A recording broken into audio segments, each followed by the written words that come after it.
Makasih, singkat aja Mas. Nanya pertama Mas.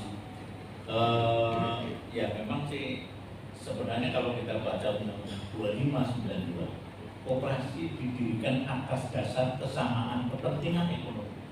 Jadi kalau anda nggak merasa ada kesamaan kepentingan ekonomi ya mungkin susah.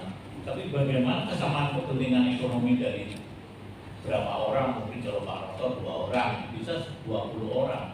Nah inilah yang kita reformulasi untuk membentuk koperasi.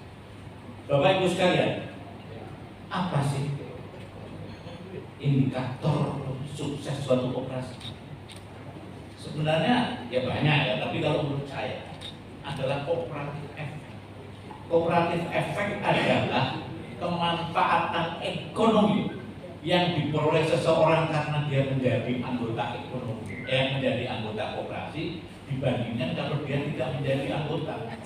Jadi kalau dia merasa ada manfaat ekonomi ya, kalau tidak ada merasa manfaat ekonomi ya ngapain koperasi. Nah inilah yang kita sebenarnya tekankan. Jadi koperasi yang hebat itu bukan gedungnya bagus, bukan yang karena wah asetnya sekian, tapi ada nggak manfaat ekonomi. Jadi pertanyaan Bapak tadi, untuk apa saya usaha sendiri? Nah, dicarilah mana-mana bagian-bagian yang menjadi kesamaan kepentingan ekonomi yang perlu disatukan supaya lebih efisien, lebih efektif dan sebagainya. Itu satu. Kedua tadi dari Pak Pandu, rasa skeptis.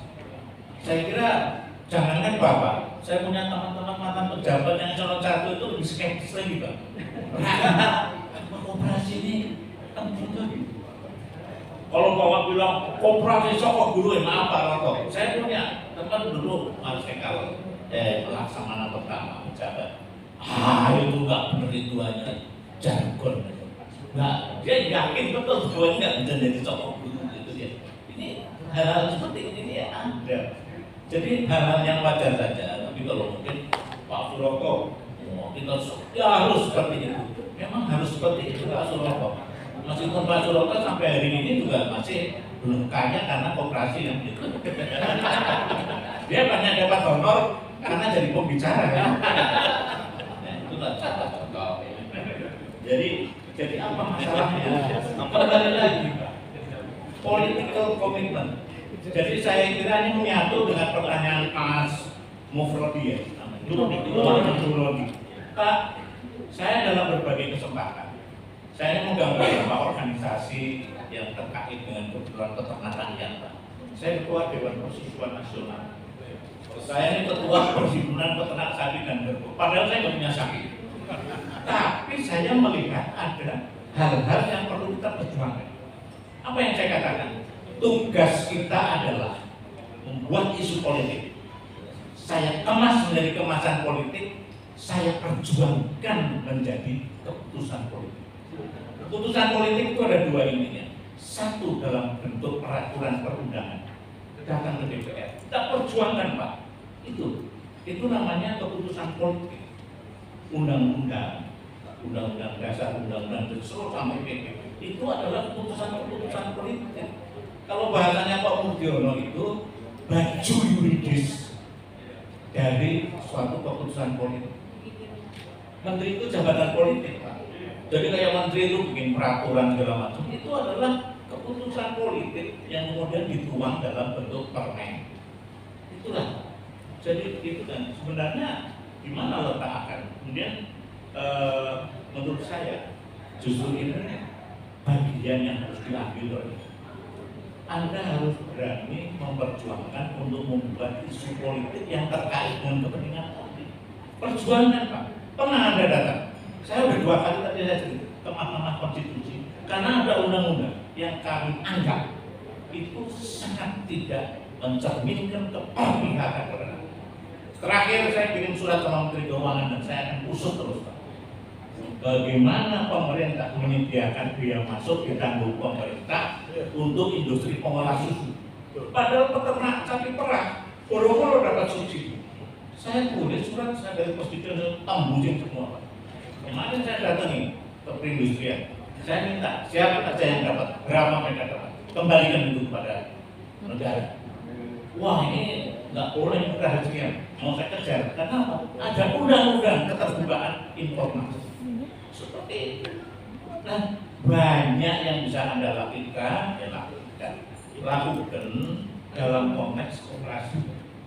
Anda inventarisir, Pak, mana yang akan tadi misalnya mengenai nelayan. Pak, ini kita udah masuk ke era liberalisasi. Setelah letter of intent ditandatangani oleh Kang Desu dan Pak Hasto, semua yang bentuk proteksi itu dicabut. Semua bentuk investasi, Pak. Ada 50 butir, siapa yang kita baca? 50 butir letter of intent.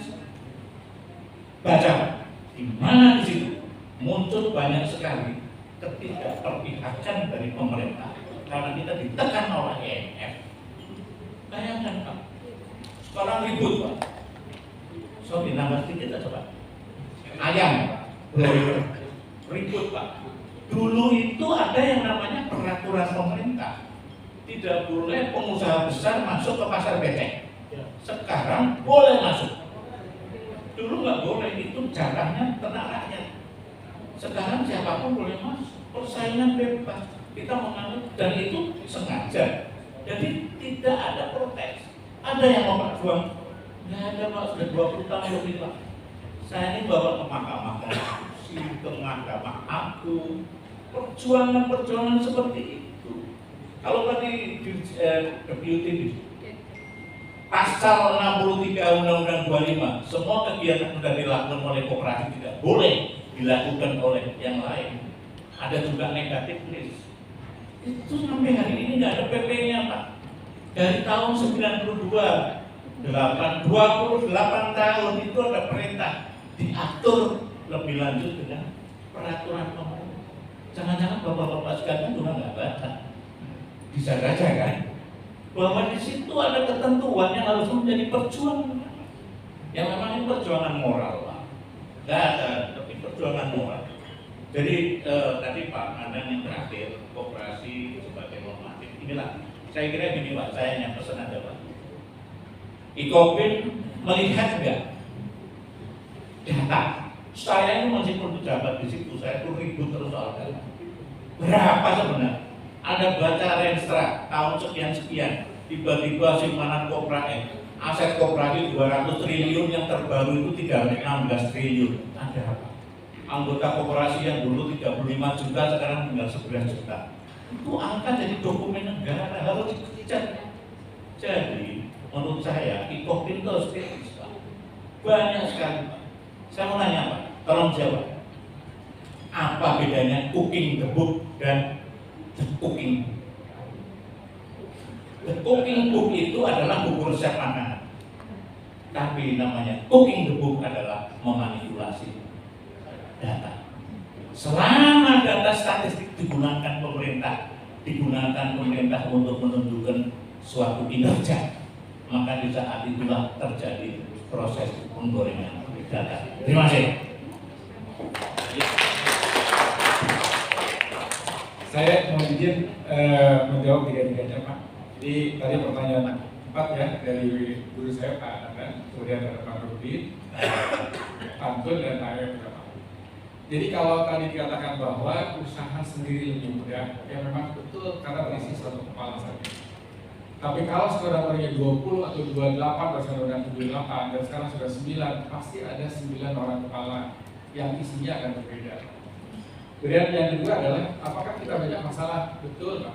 Ya, apakah kita akan ada solusi? Harus dilakukan. Karena kalau itu saya ingin menyampaikan tentang fundament cara berpikirnya bahwa koperasi adalah gerakan ekonomi rakyat sekaligus sebagai badan usaha. Maka sebenarnya ketergantungan ke pemerintah ini hanya sebagai partnership saja. Gitu ya, Pak ya.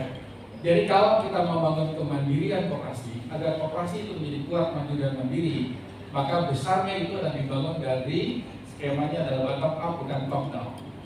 Kenapa saya paparkan seperti itu? Karena kelihatannya sudah ada hubungan yang sangat harmonis antara kementerian dengan IKA. Maka kita berkewajiban untuk mendukungnya. Nah, hari ini kita melihat begitu banyak perbedaan cara berpikir dan cara membuat logikanya tentang berkoperasi kita. Saya akan sampaikan tentang miniaturnya di KNKG, di Komite Nasional Kebijakan Governansi. Kami mendapatkan cara berpikirnya Prof. Mardiasmo adalah orang yang ahli akuntansi dan keuangan. Kemudian ada juga Profesor Henry Saparini, beliau adalah ahli kebijakan publik, dan ada beberapa pakar-pakar yang disiplin ilmunya sangat berbeda. Maka pada saat saya dan kami itu merumuskan tentang pedoman umum kebijakan governansi, maka Pak Suroto, bolehkan koperasi kita itu mendirikan perseroan? Pertanyaan ini ya Pak. Pak Panco itu mengatakan bahwa saya adalah alumni Birmingham, maka di Inggris boleh didirikan, boleh koperasi sebagai badan usaha itu mendirikan entitas lain.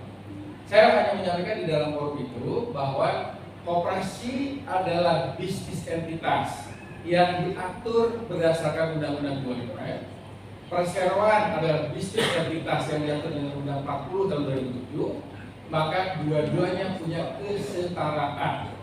Gitu ya Pak ya. Maka kalau hari ini misalnya Pak BMI mengatakan begini, kami tidak akan mendirikan anak usaha dalam bentuk perseroan. Tapi kalau kita bicara tentang di mana saya jadi alumni koperasi Astra, kami punya 14 anak perusahaan yang seluruhnya 100%-nya kepemilikan saham koperasi Pak. Karya Nusa, Kadipin Fortindo, seterusnya itu punya mereka Pak. Maka pada saat kami merumuskan, saya hanya ingin menyampaikan begini ke teman-teman KMKG bahwa Pak, bangun marwah koperasi kita sebagai badan usaha yang diamankan dalam konstitusi. Kepala kita diinjak karena kita tidak pernah menghargai isi kepala kita. Kenapa kita harus mendirikan entitas dalam bentuk perseroan? Gitu ya Pak ya. Saya memberikan perbandingan lagi.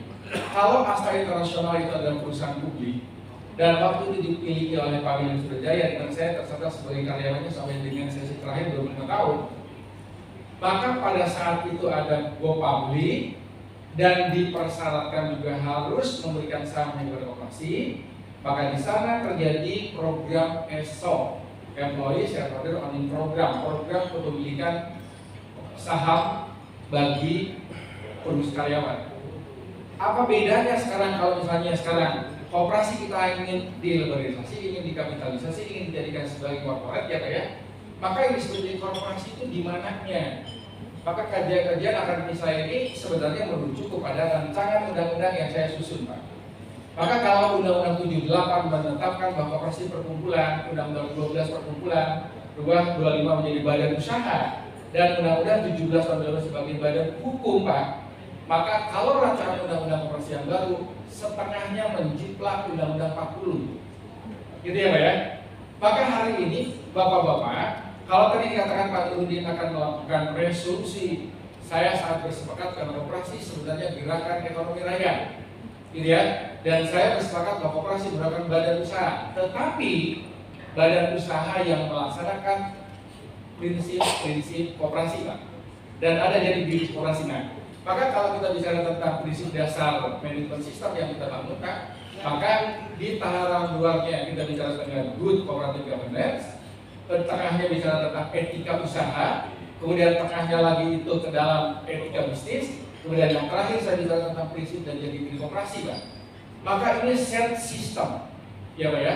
Baru kita bicara tentang set behavior. Saya bicara tentang bagaimana Malcolm Bagris diaplikasikan kepada koperasi, bagaimana total contingent itu diaplikasikan di koperasi dan seterusnya Pak. Sampai dengan akhirnya kita juga harus punya sistem manajemen tersendiri Pak. Dengan demikian Pak, apa yang disampaikan oleh Pak penanya, apakah ini menjadi sesuatu yang mudah? Sebenarnya mudah-mudah sulit ya Pak. Pak Pantun, apakah ada masalah? Betul Pak. Jadi kalau Bapak sekarang satu persatu teliti tentang isi dari undang-undang, itu sangat banyak yang bertubuhkan dan seterusnya Pak. Kalau tadi dikatakan setup resolusinya, oke, saya setuju Pak. Tetapi kita betul-betul yang melaksanakan. Benar ke Pak Nandan, dari guru saya adalah, Pak, saya setuju. Tetapi paling tidak kalau saya menginterview beberapa kali alumni Ilkopin, paling tidak memahami tentang prinsip dasar koperasi Pak.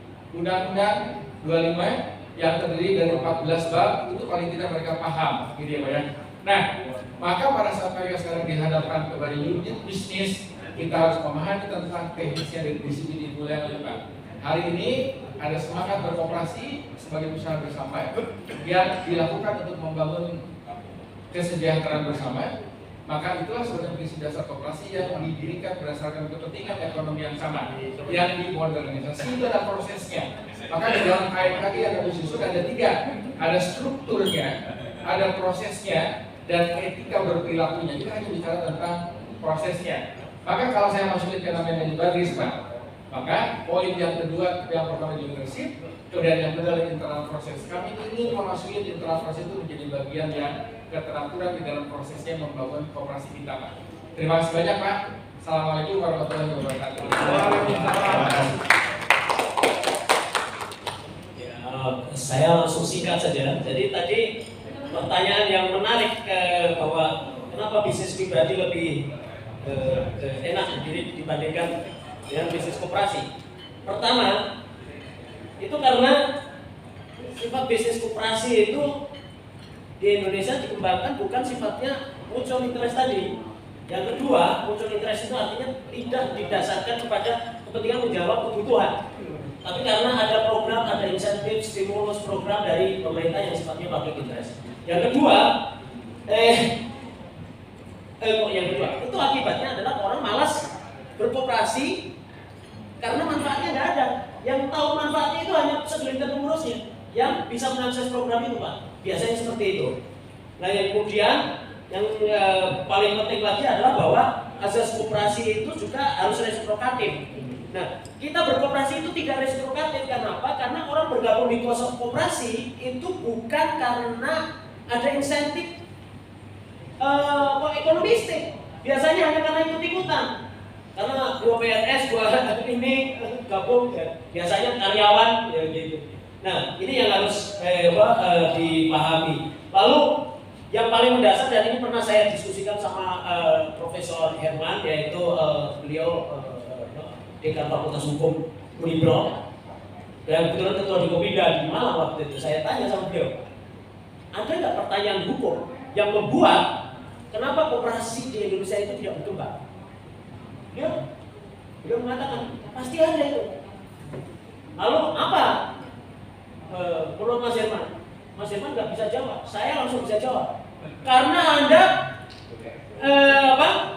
Karena di Indonesia itu mau mendirikan koperasi harus diambil 9 orang sekarang. Dulu 20 orang, lebih parah lagi. Di luar negeri, di Singapura 5 orang, di Jepang sudah 3 orang sekarang yang terbaru. Jadi berkoperasi itu harusnya dimudahkan kalau orang mau mendirikan. Saya mau ketemu sama Pak Teguh sama Pak Nana misalnya bertiga, itu aja menyampaikan visi misinya kan susah, Pak. Apalagi ini visi misi orang-orang yang sama-sama miskin gitu, nggak punya duit. Udah, jadi itu biasanya ya cuma ngakses program. Kalau orang punya duit beda, Pak. Oh bikin jembatan sana, oh bikin ini, nanti semua barang dari desa ini masuk ke sana ke perusahaan saya. Itulah orang punya duit. Nah, makanya jangan kumpul sama orang yang hanya punya visi tapi tidak punya duit. Makanya KMP, koperasi multi pihak itu sebenarnya tujuannya untuk itu, supaya jalan, Pak, supaya bisa merebut ekonomi, supaya tidak hanya target RPJM kok 5 tahun hanya 0,4%, Pak, dari 5,1 ke 5,5. Ini menurut saya nggak usah jadi menteri, jadi ketua KUD aja. Iya, Pak, ada menteri koperasi masuk target cita-citanya dari 5,1 GDP ke 5,5. Yang bangga. 500 koperasinya bangga sekali. Dan ini kedua. Jadi ya langsung. Jadi kenapa kok 5,1 soko? Jangankan soko buruh, Pak. Di Indonesia ini koperasi soko pinggiran aja enggak. Dan itu yang orang pertama kali menulis di Kompas itu saya adalah bahwa GDP kita itu 1,7%. Saya langsung dipanggil sama Pak Kusbayoga waktu itu. Saya langsung bilang sama Pak Suwoto, ini betul ini. Terus kemudian dibuat oleh Profesor Dawan Raharjo. Menurut Suwoto, itu koperasi di Indonesia hanya 1,7%. Sekarang 0,03. Nah, terus kemudian saya waktu itu kenapa dipanggil sama Pak Menteri? Betul ini ilmiah apa enggak Pak Suwoto? Saya bilang ilmiah. Itu hanya hitung-hitungan prorogatif itu. Ya itu matematika sederhana, Prof. Dawan, Pak Menteri juga. Terus kemudian dipanggil lah Pak Deputi untuk Pak Roman Taufik, Pak Untung, terus kemudian Pak Sesmen, gitu. Ini omongan Pak Suwoto itu betul nggak? Ya kalau mau dibantah, ayo dibantah secara ilmiah. Nggak ada bantah, Pak. Nah, intinya kenapa kok koperasi di Indonesia hanya kecil kontribusinya terhadap GDP? Karena waktu itu juga saya tanya, ini salah satu syarat Pak Menteri kan minta saya menjadi penasihat beliau waktu itu. Saya langsung syaratnya ada 3, tapi yang salah satunya adalah koperasi di Indonesia mau mainstream atau mau pinggiran Pak Menteri. Terus Pak Menteri jawabnya, kalau itu saya harus tanyakan sama pimpinan. Pimpinan Menteri kan presiden. Nah ternyata presiden maunya hanya koperasi di Indonesia itu hanya yang penting wala mutu wala ya, yang penting ada gitu lah. Kalau enggak, ada problem yang mendasar adalah regulasi sektoral kita, dan ini tugas alumni IKOPI untuk maju ke judicial review. Karena apa? Setelah saya buat kajian secara pendahuluan, secara kajian akademik secara pendahuluan, itu ternyata Pak Dewan Pakar, hampir semua sektor ekonomi yang terkait regulasi sektor ekonomi, dari undang-undang BIN, undang-undang penanaman modal, undang-undang BUMN, semua kalau tidak mendiskriminasi koperasi itu koordinasi koperasi, bahkan mengeliminasi koperasi. Bahkan sekarang kampus sudah semakin tidak percaya diri, sebagai ilmu pengetahuan pun sudah tidak dibahas, tidak dipelajari. Banyak kampus yang sudah membubarkan mata kuliah koperasi sebagai ilmu pengetahuan. Kalau dia itu rusak, kacau atau apa, itu kan harusnya tugas ilmu pengetahuan mengoreksi. Dasolannya seperti apa? Dari desain yang ada kan gitu. Nah ini saya katakan apa? Di Indonesia ini koperasi kenapa tidak berkembang? Karena apa? Sudah diaborsi sejak sebelum masuk ke pikiran. Jadi jangankan adil dalam pikiran, masuk pikiran aja nggak boleh, tidak diajarkan. Jadi problemnya apa? Paling pertama adalah problem paradigma. Jadi orang nggak ada yang tahu koperasi. Kalau Anda tidak tahu apa-apa, ya maka Anda tidak. Yang tahu kan cuma orang IKOPI. Itu pun ya tadi saya sebutkan tidak ada yang anak konglomerat masuk IKOPI kan, masalahnya itu. Terus jadi dia tidak mau merubah tradisinya. Nah, ini paradigma ini Pak yang harus dibongkar. Cara membongkar paradigma adalah apa? Mulai dari kelompok epistemik, bikin penelitian-penelitian yang ilmiah, yang serius, diseminasikan, dan kemudian merubah paradigma yang ada. Bahwa koperasi itu sebetulnya adalah betul-betul memang dasolennya atau yang seharusnya itu adalah baik untuk hidupan keadilan dan kebersamaan. Selain paradigma Pak, ada regulasi. Tadi saya sudah sebutkan. Undang-undang BUMN itu menyebutkan di Undang-undang BUMN Pak, Badan Hukum BUMN wajib, kata wajib berbadan hukum perseroan. Kata wajib itu sama dengan mendiskriminasi apa enggak? Padahal yang namanya koperasi itu direkognisi sebagai badan hukum. Badan hukum Ficta Persona di Indonesia itu ada 4 yang diakui. Sekarang ditambah ada BUMDes. Menurut Undang-Undang Cipta Kerja kan sudah direkognisi sebagai badan hukum. Badan hukum privat itu ada PT, ada koperasi, ada yayasan, ada perkumpulan. Yang untuk urusan bisnis ada 2 Pak. Adalah apa? Badan hukum yang namanya koperasi sama PT. Kenapa kok didiskriminasi tidak boleh menjadi badan hukum BUMN? Dan ini saya sudah pernah tulis di majalah keuangan, Kementerian Keuangan. Banyak orang Kementerian Keuangan yang menelpon saya, sekelas direktur, pakar-pakar gitu. Terus kemudian diskusi. Tapi nggak ada apa-apanya. Nggak bisa Menteri Keuangan kita paradigmanya neoliberal, kapitalis. Nah itu karena apa? Paradigmanya tidak ada. Fakultas Ekonomi UI mengajarkan koperasi itu baru intensif sekarang ini. Itu pun saya sempat. Nah yang ketiga adalah problem kebijakan Pak. Paradigma, regulasi dan kebijakan. Tadi kebijakan kita udah otomatis lah. Yang dihidupi hari ini apa? Kapitalis otomatis ya, foreign direct investment itu diberikan faktor industrinya kan banyak sekali. Ada insentif bebas pajak, insentif ya kan tax holiday, terus kemudian apalagi infrastruktur fisik, dikasih lagi undang-undang omnibus law. Itu semua untuk apa? Untuk menghancurkan ekonomi rakyat, termasuk undang-undang yang paling bebas terlihat di dunia, membebaskan sektor keuangan atau perbankan itu untuk investasi asing sampai 99%. Itu adalah terlihat di dunia. Amerika membatasi 30%, Malaysia 40%, Indonesia 99%. Hanya disisakan 1%. Itu ibarat apa? Ibarat daun kelor. Itu menutup kemaluan kita. Hanya sebesar itulah sebetulnya kemaluan kita ditutup di Republik Indonesia.